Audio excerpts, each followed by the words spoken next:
July 2, 1944, near Carrington, Normandy, France. Major General Maurice Rose stood in the muddy approach road, his boots sinking into ground churned by tank treads, watching a demonstration that would change the course of the Normandy campaign.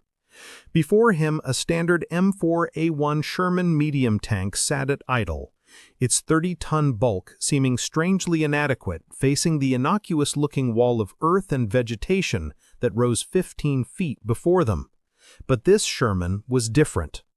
Welded to its bow were 4 steel prongs, crude, angular, jutting forward like the tusks of some prehistoric beast. They were fashioned from salvaged German beach obstacles, cut and shaped by a maintenance unit's welding torches. The contraption looked improvised because it was improvised. General Rose had seen thousands of tanks in his career. This modification appeared almost comically primitive. Can something this simple actually work? The demonstration officer, a young sergeant with grease-stained coveralls, gave a hand signal. The Sherman's Ford GAA V8 roared to life, all 500 horsepower channeling through the drivetrain. The tank surged forward at 20 miles per hour, directly at the hedgerow. What happened next took 8 seconds that would echo through military history. The steel prongs bit into the ancient earthen bank with a grinding shriek. Instead of climbing, exposing its vulnerable 38mm belly armor as every other Sherman had done for 3 weeks, this tank drove straight through. Dirt, roots, and centuries-old vegetation exploded outward. The hedgerow that German Panzergrenadiers had turned into a fortress disintegrated. The Sherman burst through the other side, tracks never leaving level ground, hull down position maintained, 75mm gun ready to engage. General Rose understood immediately. For 23 days, American armor had been dying in this green hell. The bocage, Normandy's ancient field boundary system, had transformed every pasture into a killing box. German defenders with Panzerfaust anti-tank rockets waited behind these earthen walls, listening for the distinctive sound of a Sherman struggling to climb, waiting for that moment when the tank's thin underside became visible. Now, watching dirt settle where an impenetrable barrier had stood seconds before, Rose knew the stalemate was over. This crude device, later officially designated the Culin Hedgerow Cutter, but known to tankers simply as the Rhino, had just obsoleted Germany's greatest defensive advantage. The bocage that had cost thousands of American lives would no longer protect Hitler's armies. The question now wasn't whether it worked, the question was how fast they could equip every Sherman in Normandy, because in 3 weeks Operation Cobra would launch, and when it did, 8 American divisions would need to break through German lines that had held for nearly a month. The Germans expected another bloody stalemate in the hedgerows. They had no idea what was about to hit them. The journey to this revelation had begun exactly 4 weeks earlier, on June 6, 1944, when the first Allied tanks rolled off the Normandy beaches into what reconnaissance photographs had failed to adequately convey, the bocage. Allied intelligence officers had noted the distinctive patchwork pattern of small fields divided by dark lines. They had categorized it as enclosed terrain with field boundaries. What they hadn't understood was that these weren't simple hedges. The bocage was a medieval agricultural system perfected over 8 centuries.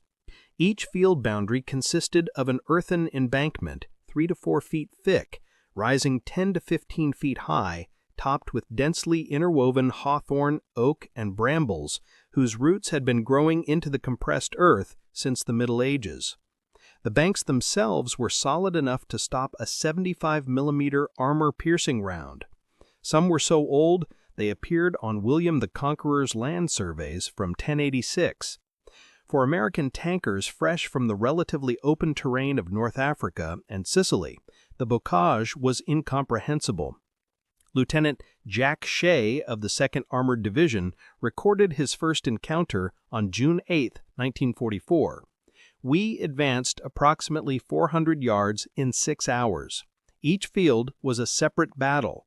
The Germans had perfect concealment and perfect fields of fire. We had neither. The tactical mathematics were brutally simple. A Sherman could not drive through a bocage hedgerow. The earthen mass was too solid. The only option was to climb over. Standard procedure was to approach the embankment, elevate the bow, and use the tank's weight and momentum to push through the vegetation at the top. This maneuver took approximately 8 to 12 seconds, during which the Sherman's belly armor, only 38 millimeters thick compared to 100 millimeters on the glossy plate, became exposed at a 30-degree upward angle. German Panzer Grenadier squads had been training for hedgerow defense since March 1944, when Field Marshal Erwin Rommel had personally inspected Normandy's defenses and recognized the bocage's potential. Each squad positioned itself in the hedgerow opposite the field, approximately 60 to 80 meters away. They would allow American infantry to advance, hold fire during the approach, then engage the moment a Sherman began its climb. The ambush sequence was devastatingly effective. The German squad leader would wait until the Sherman's drive sprockets cleared the embankment crest, the point of maximum vulnerability. On his signal, a soldier armed with either a Panzerschreck or the simpler single-shot Panzerfaust would fire at the exposed belly armor. At 60 meters, even the Panzerfaust's shaped charge could penetrate 140 millimeters of armor. Against the Sherman's 38mm belly plate, the result was catastrophic. Between June 6 and June 26, 1944, the U.S. First Army lost 476 medium tanks in the bocage. Casualty rates among tank crews reached levels not seen since the Kasserine Pass disaster in Tunisia. The 2nd Armored Division's after-action report from June 18, 1944, noted, "Tank losses to infantry anti-tank weapons now exceed losses to enemy armor by a factor of 4 to 1. Current tactics are unsustainable." German commanders recognized their advantage immediately. General Eugene Mindel, commanding the 2nd Fallschirmjäger Corps, wrote on June 15, "The terrain is our greatest ally. American armor, which we feared would overrun our positions, has proven nearly useless in this enclosed country. For every 100 meters they advance, they pay in blood and burning tanks." The stalemate threatened the entire Normandy campaign. Allied forces held a beachhead only 5 to 15 miles deep. The offensive to break out towards Paris and the German border had effectively stopped. General Omar Bradley, commanding the U.S. First Army, faced an impossible situation. He needed to advance, but every attack bled his armored divisions without corresponding gains. At current attrition rates, the Normandy invasion might bog down into static warfare, reminiscent of World War I's Western Front. Tank crews, meanwhile, faced a psychological nightmare. Private First Class Belton Cooper, an ordnance technician with the 3rd Armored Division, would later write, "The bocage turned every field into a separate battlefield, every hedgerow into a potential death trap. Tankers knew that the most dangerous moment of any advance was climbing over those earthen walls. Many crews began dismounting and advancing on foot rather than risk their tanks in the crossing." The solution, when it came, would emerge not from the Pentagon or from Allied Supreme Headquarters, but from a 28-year-old cavalry sergeant who looked at the problem through the practical lens of a field soldier who needed to survive. The pattern of German success in the bocage wasn't limited to any single sector. By mid-June 1944, every American armored unit operating in Normandy had reported similar experiences. The geography created a battlefield perfectly suited to defensive warfare, and German forces exploited every advantage. Near St. Lo, the 29th Infantry Division's supporting tank battalion lost 11 Shermans in a single afternoon on June 15th. The attack had proceeded exactly as planned until the lead tank attempted to breach a hedgerow. A Panzerfaust team positioned in the opposite embankment fired the moment the tank's silhouette broke the hedge line. The shaped charge punched through the belly armor, igniting ammunition stored in the floor racks. The explosion was so violent it blew the turret 20 feet into the air. Following tanks, unable to maneuver in the confined lanes between hedgerows, were forced to withdraw under fire. The 3rd Armored Division encountered similar devastation near Villiers-Faussard. Major James Burt described the June 17th engagement. "We advanced into what we believed was a lightly defended sector. The first indication of enemy presence was when Lieutenant Morrison's Sherman reached the top of a hedgerow and simply exploded. No warning, no preliminary fire. The Germans had allowed us to approach and opened fire only when we were most vulnerable. We lost 4 tanks in less than 10 minutes." At La Haye-du-Puy, German defenders demonstrated the full sophistication of their bocage tactics. They had positioned not just Panzerfaust teams, but also 75mm PaK-40 anti-tank guns in reinforced positions within the hedgerows themselves, creating interlocking fields of fire. When the 4th Armored Division attacked on June 20th, they faced an integrated defense system that could engage tanks from multiple angles simultaneously. The divisional history records, "Enemy anti-tank capability in bocage country exceeds anything encountered in previous campaigns. Hedgerow assaults now require artillery preparation and infantry clearance that reduces advance rates to approximately 500 meters per day." From the German perspective, the bocage represented the first time since North Africa that Wehrmacht forces had achieved tactical superiority over American armor. Oberst Rudolf von Gersdorf, Chief of Staff of the 7th Army, noted in his June 22 intelligence summary, "American tank forces remain technically superior in terms of numbers and mechanical reliability. However, terrain has negated these advantages. The hedgerow country provides defensive positions that American tactics cannot overcome efficiently. If we can hold current lines through July, the invasion may yet be contained." The psychological impact on American tankers grew more severe with each engagement. Crews began calling the bocage the Green Hell and the Death Maze. Some units reported tank commanders requesting reassignment to infantry duty, believing their survival odds were better on foot. The 747th Tank Battalion's surgeon noted a sharp increase in combat stress reactions, specifically among armor crews, during the last week of June. Allied command faced a strategic crisis. The invasion had succeeded in establishing the beachhead, but the breakout offensive required mobility and speed, exactly what the bocage denied them. General Bradley began considering alternative strategies, including a massive bombing campaign to create gaps in German lines, though such plans risked enormous civilian casualties and would take weeks to prepare. Meanwhile, field commanders improvised desperate solutions. Some units attempted to attach explosive charges to tank bows, hoping to blast through hedgerows.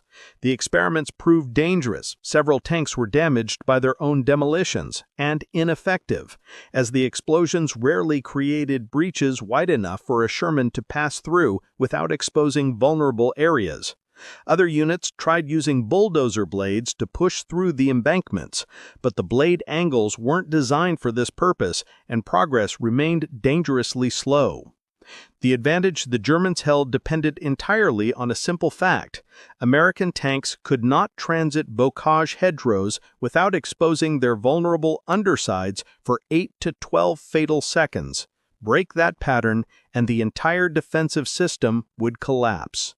No one in Allied command expected the solution to come from a cavalry sergeant who had been watching combat engineers clear beach obstacles. But by late June 1944, the tactical picture began to shift in unexpected ways. The catalyst wasn't a brilliant strategic innovation from Allied headquarters. It was the practical observation of Sergeant Curtis G. Culin III, a 28-year-old reconnaissance soldier from the 102nd Cavalry Reconnaissance Squadron attached to the 2nd Armored Division. On June 24, 1944, Cullen watched engineer units clearing German beach defenses along the Normandy coast. The obstacles, officially designated Hindernis Tschechen Eagle, but known to Americans as Czech hedgehogs, were formidable defensive structures. Each consisted of 3 steel I-beams welded together at 60-degree angles, creating a 6-foot-tall barrier designed to rip open the hulls of landing craft. The beaches were littered with hundreds of them, now obsolete as the front had moved inland. Culin studied the twisted steel girders being cut apart by acetylene torches. The I-beams were solid steel, approximately 8 inches tall, weighing roughly 40 pounds per linear foot. They were made from high carbon steel to withstand seawater corrosion, far stronger than what a tank would typically carry. If steel that strong can stop a landing craft, what could it do to a hedgerow? The mathematics were brutally simple.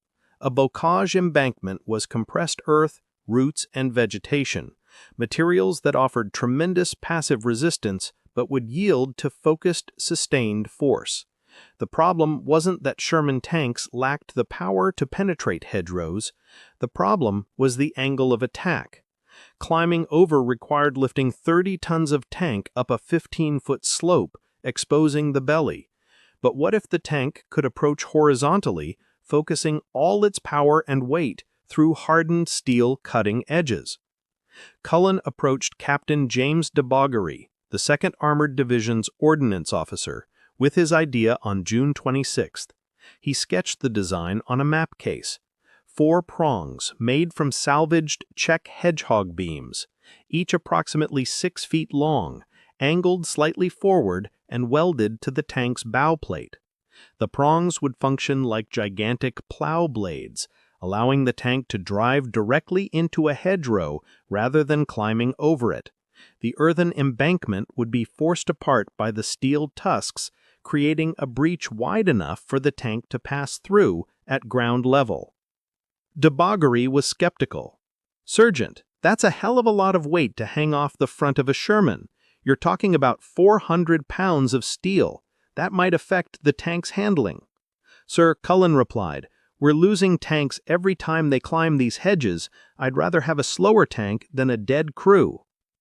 They fabricated the first prototype on June 27th using a maintenance unit's welding equipment.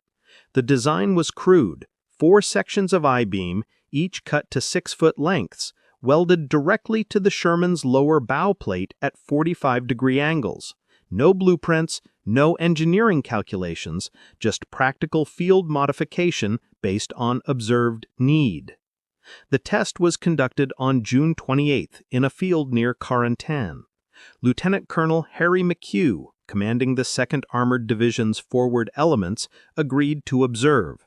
The test tank, designation number 303-1453, approached a typical bocage hedgerow at 20 miles per hour.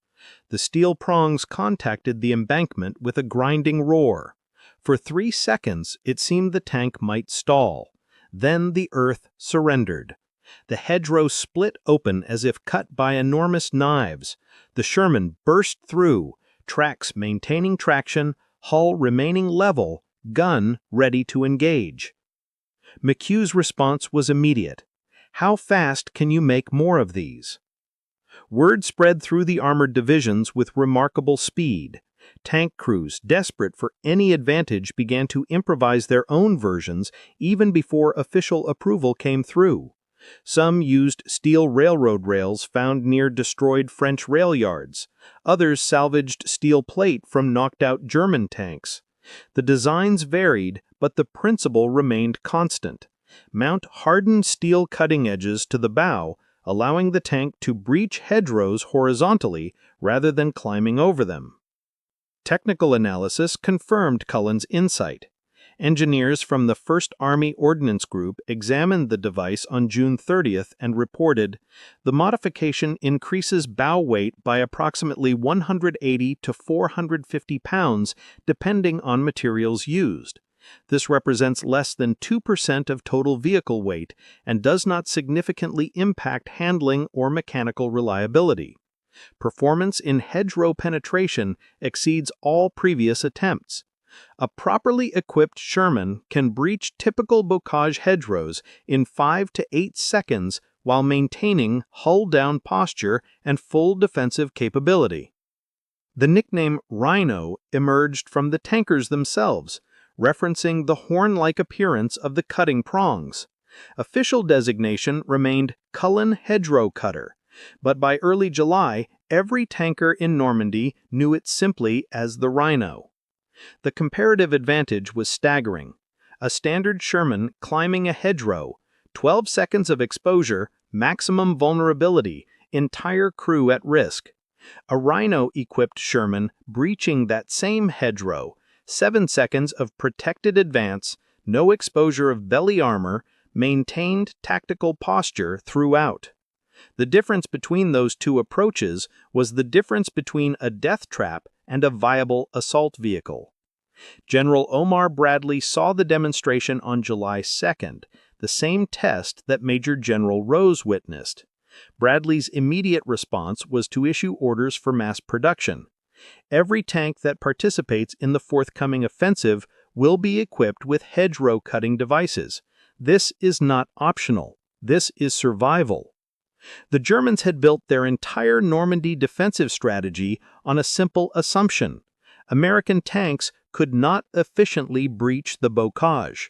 Sergeant Curtis Cullen, with salvaged beach obstacle steel and a welder's torch, had just invalidated that assumption. The implications would become devastatingly clear in 3 weeks when Operation Cobra launched. The requirements that led to Cullin's innovation had originated not from formal military specifications, but from desperate tactical necessity. By late June 1944, the U.S. First Army faced a crisis that threatened to transform the Normandy invasion from a breakthrough operation into a grinding attrition campaign. Every analysis pointed to the same bottleneck. American armor could not operate effectively in bocage terrain using conventional tactics. The specifications that emerged were brutally practical.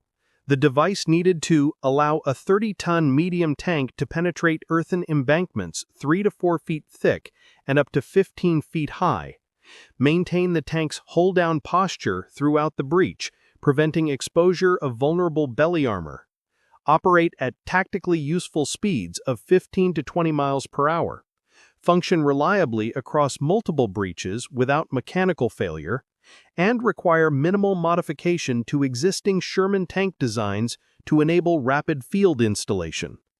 The strategic context made these requirements non-negotiable. Operation Cobra, the massive breakout offensive planned for late July, depended on armored divisions achieving breakthrough speeds of 10 to 15 miles per day, a rate that was impossible if every hedgerow required artillery preparation and infantry clearance.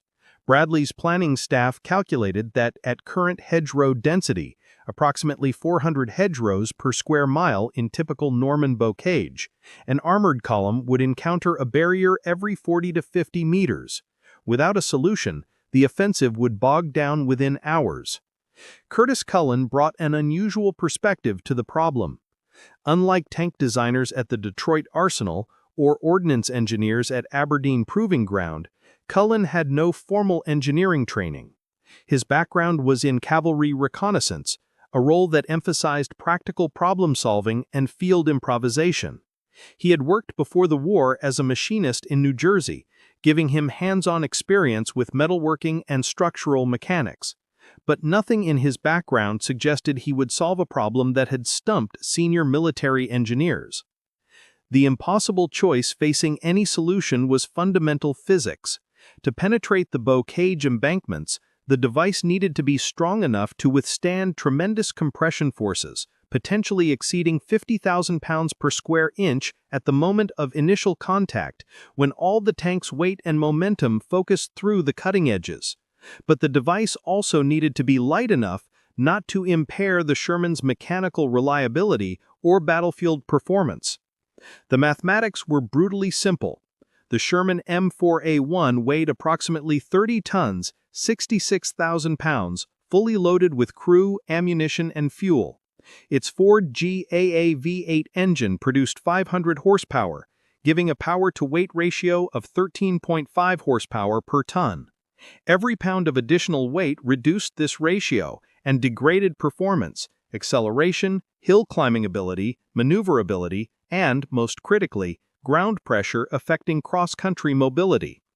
Standard engineering practice for armor modifications followed strict guidelines. Added weight should not exceed 3% of total vehicle weight, approximately 2,000 pounds for a Sherman, and any bow-mounted equipment must not obstruct the driver's vision or interfere with the 75mm main gun's depression angle. These requirements existed in direct opposition. Heavy steel structures strong enough to penetrate bocage hedgerows would naturally exceed weight limits.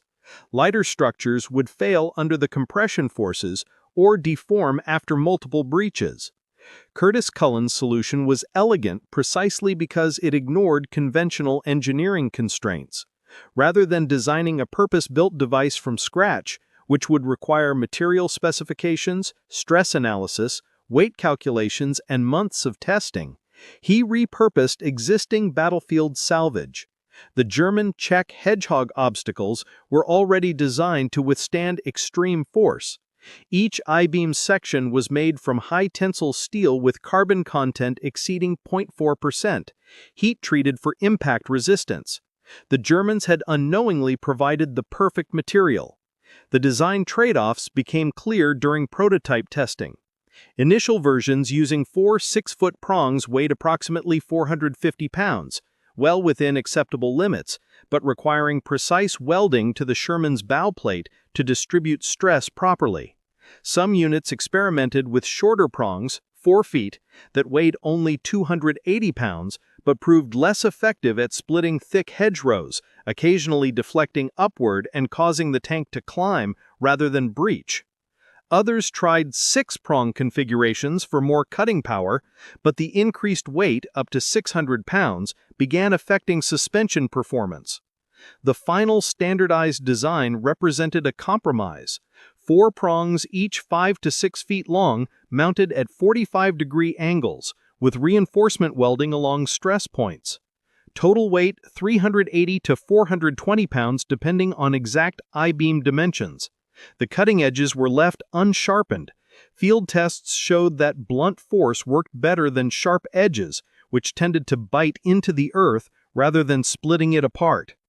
The decision to mass-produce Rhino devices in forward maintenance areas rather than shipping factory-built versions from the United States revealed the urgency of the tactical situation. Bradley's ordnance staff calculated that manufacturing and shipping purpose-built hedgerow cutters would require 6 to 8 weeks. Operation Cobra was scheduled for July 25. Field fabrication using salvaged materials could equip the entire First Army in 3 weeks. The justification seemed brutally practical at the time. German beach obstacles were scattered across 10 miles of Normandy coastline. Engineer units were already tasked with clearing them. Diverting that salvage steel to tank modifications was simple logistics. Every Sherman in Normandy could be equipped with a hedgerow cutter using materials the Germans themselves had provided. The irony wasn't lost on the soldiers doing the welding. Private Robert Miller, a maintenance technician with the 3rd Armored Division, later wrote, "We spent the first weeks of July cutting up Hitler's beach defenses and bolting them onto our tanks. The Germans gave us the tools to beat them, they just didn't know it yet." The Culin Hedgerow Cutter succeeded not despite its improvised nature, but because of it. Complex engineering solutions would have taken months to develop, test, and deploy. Cullen's brilliance was recognizing that the solution already existed. It just needed to be repurposed. Sometimes the most effective weapon isn't the one designed in a laboratory. It's the one welded together in a field workshop by soldiers who understand that survival depends on adaptation. The systematic equipping of American armor with Rhino devices began on July 4, 1944, and proceeded with remarkable urgency. Every maintenance company in the First Army received orders to fabricate and install hedgerow cutters on all available medium tanks. The 2nd Armored Division alone processed 186 Shermans through modification in 12 days. By July 18th, approximately 500 tanks had been equipped. By July 24th, 1 day before Operation Cobra launched, that number reached 1,018 tanks, representing roughly 60% of the First Army's Sherman strength. The first combat test under operational conditions occurred on July 11th near Saint-Jean-de-Day.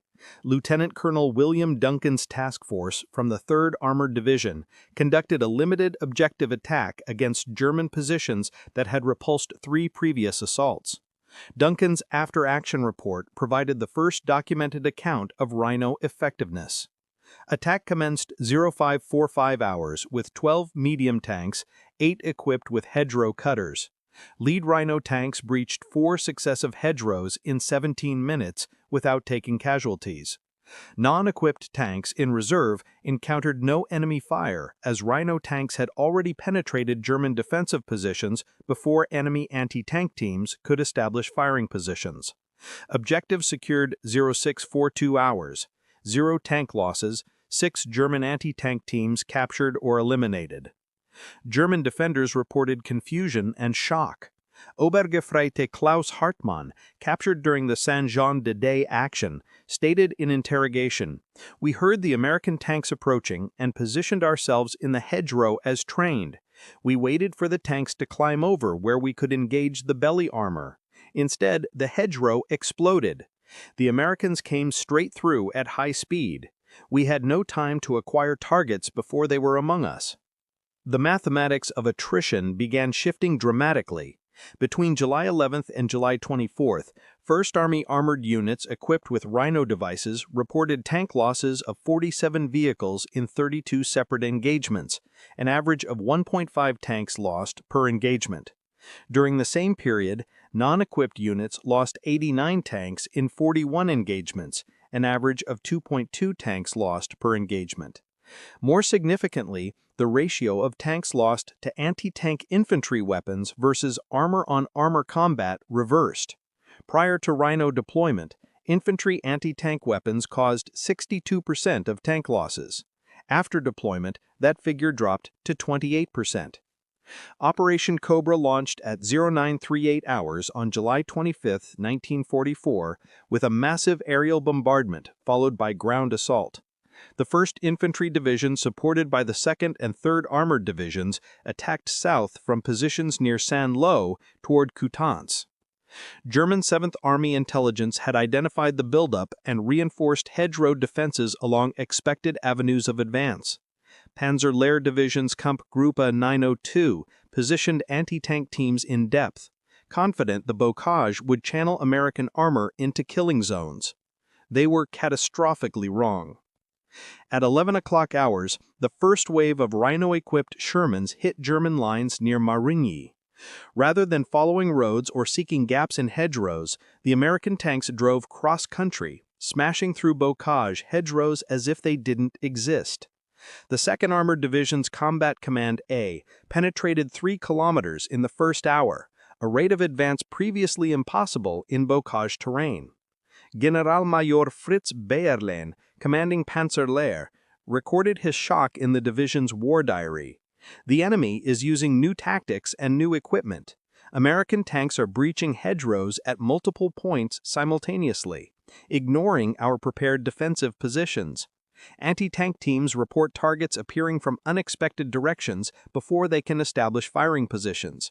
By 1400 hours, the division's forward elements have been overrun or bypassed." The pursuit phase began on July 27th. With German defensive lines broken, American armored divisions exploited the breakthrough. The 2nd Armored Division advanced 23 kilometers on July 27th alone, a single day's progress exceeding the entire first 3 weeks of the Normandy campaign. The 4th Armored Division reached Coutances on July 28th, completing the encirclement of German forces in the Cotentin Peninsula. German attempts to establish successive defensive lines in the bocage failed because the tactical equation had changed. Panzergrenadier units would dig in behind hedgerows, prepare anti-tank positions, and wait for American armor to approach using predictable tactics.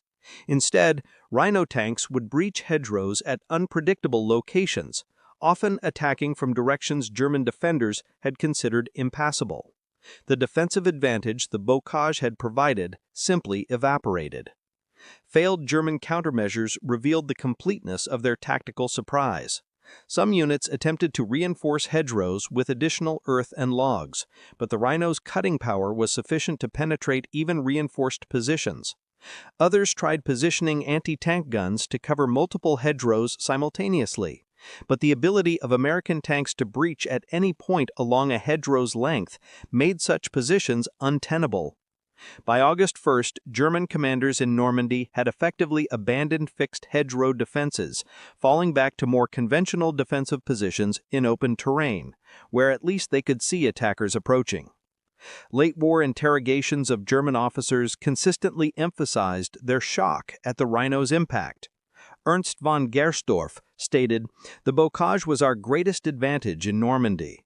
For 3 weeks it neutralized American material superiority. Then suddenly they had a device that made our advantage worthless. We had no counter to this weapon. The Americans simply drove through our positions faster than we could reposition to defend them."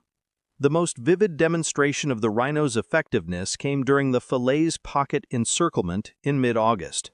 German 7th Army and 5th Panzer Army attempted to retreat east through the Falaise Gap to avoid encirclement. American and British armored forces pursued through bocage country that would have slowed them fatally just 6 weeks earlier. The 2nd Armored Division covered 47 kilometers in 3 days, August 10th to 13th, and arrived in Argentan in time to close the encirclement. Approximately 50,000 German soldiers were captured, and 2 entire armies ceased to exist as effective fighting forces. Tank crews who fought through the Normandy breakout credited the Rhino with fundamentally changing their combat experience. Sergeant Elmer Dutch Schultz of the 3rd Armored Division recalled, "Before the Rhino, every hedgerow was a death sentence. You'd radio back that you were approaching a breach, and guys would think it might be the last time they heard from you. After we got those tusks welded on, it was like someone had lifted a weight off. We weren't afraid of the hedges anymore. We were hunting the Germans instead of them hunting us." The final accounting of Operation Cobra's success vindicated Bradley's decision to equip every available tank with Cullen's device. Between July 25th and August 15th, the First Army advanced approximately 100 kilometers, destroyed or captured portions of 7 German divisions, and broke out of the Normandy bocage into open terrain where American material superiority could be fully exploited. Tank losses during this period totaled 412 Shermans, significant but far below the catastrophic attrition rates of June. Ordnance estimates suggested that without the Rhino, tank losses would have exceeded 1,200 vehicles for equivalent gains, possibly making the offensive unsustainable. Production statistics for the Culin Hedgerow Cutter reflected its improvised origins. No formal production line existed. Instead, approximately 400 maintenance and ordnance units across the First Army Theater fabricated devices from salvaged materials between July 4 and August 15, 1944. Records indicate at least 1,300 Rhino devices were manufactured and installed during this period, though exact numbers remain uncertain due to the decentralized nature of production. Variant specifications varied considerably based on available materials and unit preferences. The standard configuration used 4 prongs of salvaged German I-beam steel, each 5 to 6 feet long, weighing approximately 400 pounds total. Some cavalry units preferred lighter 3-prong versions, weighing 280 pounds, trading some penetration capability for improved mobility. Heavy assault versions used in breakthrough operations featured 6 prongs and reinforced mounting plates, weighing up to 650 pounds, but capable of breaching reinforced defensive positions. Distribution of production concentrated heavily in the weeks immediately before and after Operation Cobra. The 2nd Armored Division modified 186 tanks between July 4 and July 16. The 3rd Armored Division equipped 214 tanks by July 20th. The 4th Armored Division completed 147 installations by July 23rd. By the operation's launch on July 25th, approximately 60% of medium tanks in assault units carried Rhino devices. This percentage increased to nearly 80% by August 1st as maintenance units continued fabrication. Loss rates for Rhino-equipped tanks proved significantly lower than for unmodified Shermans. Statistical analysis from the 1st Army Ordnance Office compared 847 Rhino-equipped tanks with 692 non-equipped tanks operating during the same period, July 25 to August 15. Rhino tanks suffered 187 total losses, 22% loss rate. Non-equipped tanks suffered 224 losses, 32% loss rate. More significantly, the ratio of losses due to anti-tank infantry weapons, the primary threat in bocage fighting, dropped from 62% pre-Rhino to 28% post-Rhino. Crew casualties reflected these improved survival rates. Tank crews operating Rhino-equipped vehicles reported approximately 40% fewer casualties per engagement than crews in standard Shermans when fighting in bocage terrain. This difference stemmed directly from the elimination of the vulnerable climbing phase, when belly armor became exposed to Panzerfaust and Panzerschreck fire. Survivor testimony consistently emphasized the psychological impact of the Rhino. Corporal James Walsh, a Sherman driver with the 2nd Armored Division, stated, "We went from being terrified of hedgerows to being confident we could punch through anything. That mental shift was as important as the tactical advantage. We stopped hesitating, stopped looking for gaps in the hedges, and just drove straight through. The Germans could hear us coming, but couldn't do anything about it." Comparative analysis with Allied equivalent solutions revealed the Rhino's elegance. British forces in Normandy experimented with modified Churchill tanks equipped with purpose-built fascine bundles and specialized bridging equipment. These devices worked, but required dedicated engineering vehicles, scarce resources that couldn't be deployed in sufficient numbers. Canadian forces ultimately adopted American Rhino devices for their Sherman tanks after observing their effectiveness in late July. The philosophical difference between Culin's approach and conventional military engineering reflected fundamentally different problem-solving methodologies. Traditional military development followed a structured path: identify requirement, design solution, test prototype, refine design, manufacture at scale, distribute to units. This process typically required 6 to 12 months from concept to deployment. Culin's approach was radically different: observe problem, identify existing materials, improvise solution, test immediately, refine based on combat feedback, replicate using field resources. Total time from concept to operational deployment, 29 days. The German defensive system in the bocage had been predicated on American adherence to conventional tactical doctrine. They assumed American armor would continue attempting to breach hedgerows using standard climbing techniques, accepting high casualties as the price of advance. The Rhino invalidated those assumptions not through superior technology, but through adaptive improvisation, the willingness to solve battlefield problems using whatever materials were at hand. This philosophical distinction would influence American military doctrine for decades. The official Army Ordnance Department report on the Normandy campaign, published in March 1945, concluded the Culin Hedgerow Cutter represents a triumph of field ingenuity over conventional engineering process. In situations requiring immediate tactical solutions, decentralized innovation by soldiers closest to the problem may produce faster and more effective results than centralized development by specialized technical bureaus. July 2, 1944, near Carentan, Normandy, France, Major General Maurice Rose returned to the same muddy field where he had witnessed the first Rhino demonstration. 6 weeks had passed. Operation Cobra had shattered German lines. American armored divisions were now racing across France toward Paris. The bocage that had threatened to trap the invasion force was hundreds of miles behind the advancing front. A single Sherman sat at the field's edge, one of the maintenance company's test vehicles. Its Rhino device, 4 steel prongs cut from German beach obstacles, showed the wear of repeated breachings. The metal was scarred, bent in places, caked with dried Norman earth. Rose walked forward and placed his hand on the crude welding that attached the device to the Sherman's bowplate. The connection to war's end was inescapable.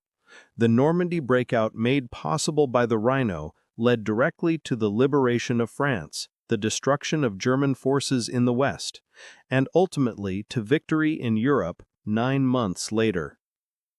Without the ability to breach the bocage, Operation Cobra might have failed. The invasion force might have remained trapped in the Normandy beachhead for months, allowing Germany time to reinforce, to develop new weapons, possibly to negotiate a stalemate. The final irony was perfect. Germany had constructed the Czech hedgehog beach obstacles as one of Rommel's Atlantic Wall defensive innovations. Steel barriers designed to destroy Allied landing craft and prevent the invasion from ever reaching shore. The invasion succeeded anyway. Those same steel barriers, salvaged and repurposed, became the weapon that broke through Germany's second defensive line in Normandy. Hitler's beach defenses were quite literally turned against his own armies. The lesson extended far beyond the specific tactical problem of bocage hedgerows. The Rhino demonstrated that, in warfare, as in all human endeavors, complex problems don't always require complex solutions. Sometimes the most effective response to sophisticated enemy defensive systems is elegant simplicity. Observe the problem, identify what resources already exist, adapt them to new purposes, execute immediately. The broader implications resonated through military history.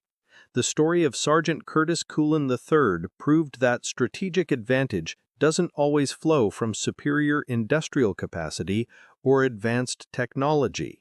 It flows from the willingness to question established procedures, to see existing materials in new ways, to trust field soldiers to solve problems that generals and engineers cannot. The Pentagon had tanks, Detroit had factories, but only a cavalry sergeant in a muddy Norman field had the insight to look at a pile of salvaged beach obstacles and see the key to breaking Hitler's fortress. Final judgment remains clear-eyed. The Culin Hedgerow Cutter wasn't a technological marvel. It was 4 pieces of salvaged steel welded to a tank's bowplate. What made it revolutionary wasn't its complexity, but its effectiveness. It solved the specific problem it was designed to address, allowing Sherman tanks to breach bocage hedgerows without exposing vulnerable armor, and in solving that problem, it enabled one of the war's most decisive offensives. The examination of that test Sherman at Carentan, 6 weeks after its first demonstration, provided the final proof of a principle that modern military doctrine continues to embrace. Capability matters less than adaptability. Sophisticated engineering matters less than practical innovation. And sometimes the most powerful weapon isn't forged in an arsenal, but improvised on the battlefield by soldiers determined to survive. And in that single fact lies the entire story of why America won the Battle for Normandy, not through superior firepower or industrial might, but through the simple ingenuity of a sergeant who saw a problem, found a solution, and changed the course of the war.